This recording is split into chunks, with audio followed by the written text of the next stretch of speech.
दैनिक जागरण द्वारा आयोजित कार्यक्रम नई शिक्षा नीति के तहत शिक्षा व्यवस्था में मौलिक बदलाव को लेकर शुक्रवार को जीएल बजाज इंस्टीट्यूट में उत्तर प्रदेश के डिप्टी सीएम ब्रजेश पाठक जी पहुंचे।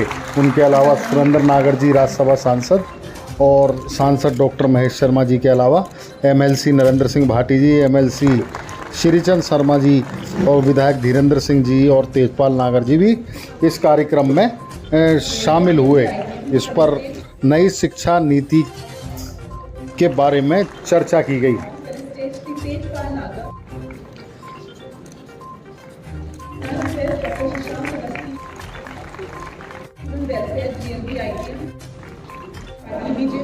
भैया कहते थे और वो संबोधन आज भी बरकरार है। भारतीय राजनीति की, भारतीय लोकतंत्र की, यद्यपि दुनिया के तमाम देश हैं जिनमें अलग अलग तरह के लोकतंत्र हैं, किंतु भारतीय लोकतंत्र की ये विशेषता है और वो विशेषता लगातार प्रगाढ़ होती जा रही है कि लखनऊ के बगल में हरदोई का एक जिला, मल्लावा नाम का छोटा सा गांव, और वहाँ पर एक सामान्य पृष्ठभूमि, एक बहुत सामान्य बैकग्राउंड से आने वाला एक व्यक्ति जो लखनऊ विश्वविद्यालय की छात्र राजनीति से बहुत जरूरी स्तर से शुरुआत करते थे और वो अपने पुरुषार्थ, अपने पराक्रम, अपनी व्यवहार कुशलता, अपनी मिलनसारिता और एक एक व्यक्ति के प्रति सहयोग और उसकी मदद करने के लिए जो इसकी तत्परता है, आज उसने इसको देश के सबसे बड़े राज्य के उप मुख्यमंत्री पद पर आसीन किया है। If the system of education was so powerful, then why do we require transformation today? It is because our ancient philosophy of education was changed by the British in the 19th century as they wanted a system of education which could produce more clerks and not entrepreneurs. This system discouraged questioning and research. With NEP 2020, our students will regain the courage to ask questions and the teachers will be well trained to answer them. We are moving from being dependent to becoming independent, and this new policy is the basis of such a transformation. It was the vision of our Honorable Prime Minister, Shri Narendra Modi ji, to revive our rich cultural practices which has fructified as NEP 2020. Education system needs to attune itself to the technological changes, and with the groundbreaking feature of NEP 2020, like blending vocational courses with technical courses, banking of credits, a robust teacher training and mentoring system, preserving our rich legacy of languages, and allocating 6% of the GDP to the education sector will surely bring about a positive impact in the education system. I would like to conclude hoping to see an India where students from abroad will have to wait in a queue to take admissions in Indian schools and universities. Let's give the legacy of true knowledge to our children. I once again, on behalf of the entire GL Bajaj family, offers my salutations to Honorable Deputy Chief Minister Shri Brijesh Pathak ji for accepting to grace the occasion, to Dainik Jagran for their cooperation, and to the entire galaxy of intellectuals for their presence here today. Thank you and have a good day. दुनिया की सर्वश्रेष्ठ शिक्षा थी। हमारे पास वेद थे, हमारे पास पुराण थे।